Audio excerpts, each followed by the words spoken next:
and May and Jared, and I supposed even my mother. When she talked about it that way, there was nothing to smile about. Things have been strained around here for far too long. I wondered if Dad would see this as a way back to normal, if any amount of money could make things better. It wasn't that our situation was so precarious that we were living in fear of survival or anything. We weren't destitute. But I guess we weren't that far off either. Our caste was just 3 away from the bottom. We were artists, and artists and classical musicians were only 3 steps up from dirt. Literally. Our money was stretched as tight as a high wire, and our income was highly dependent on the changing seasons. I remembered reading in a time-worn history book that all the major holidays used to be cramped into the winter months. Something called Halloween, followed by Thanksgiving, then Christmas and New Year's, all back to back. Christmas was still the same. It's not like you could change the birth date of a deity. But when Ilya made the massive peace treaty with China, the New Year came in January or February, depending on the moon. All the individual celebrations of thankfulness and independence from our part of the world were now simply the grateful feast. That came in the summer. It was a time to celebrate the forming of Ilya, to rejoice in the fact that we were still here. I didn't know what Halloween was. It never resurfaced. So, at least 3 times a year, the whole family would be fully employed.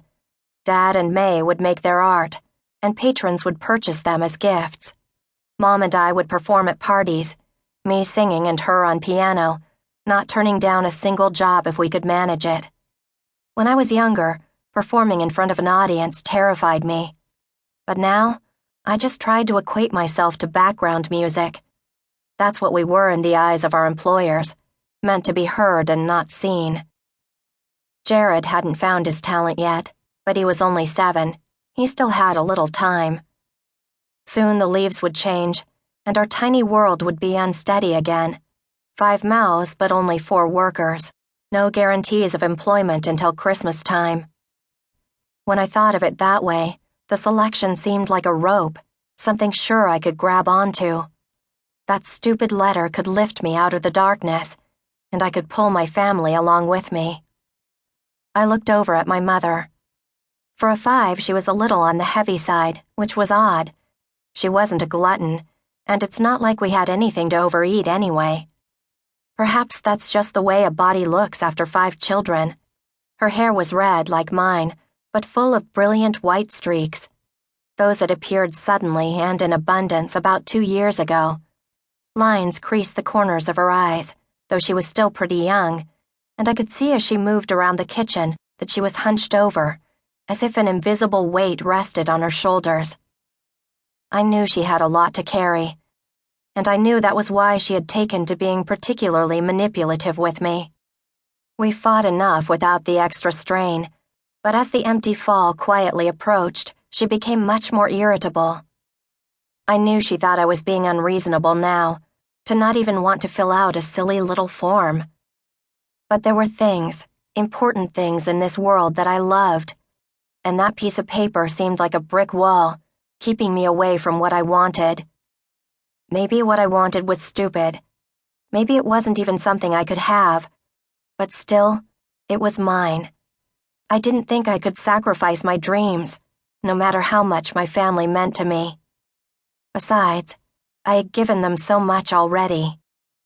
I was the oldest one left now that Kenna was married and Kota was gone, and I did my best to contribute. We scheduled my homeschooling around my rehearsals, which took up most of the day, since I was trying to master several instruments as well as singing. But with the letter here, none of my work mattered anymore. In my mom's mind, I was already queen. If I was smart, I would have hidden that stupid notice before Dad, May, and Jared came in, but I didn't know Mom had tucked it away in her clothes, and mid-meal she pulled it out. "To the House of Singer," she sang out. I tried to swipe it away, but she was too quick for me. They would find out sooner or later anyway, but if she did it like this, they'd all be on her side. "Mom, please," I pleaded. "I want to hear," May squealed. That was no surprise. My little sister looked just like me, only on a 3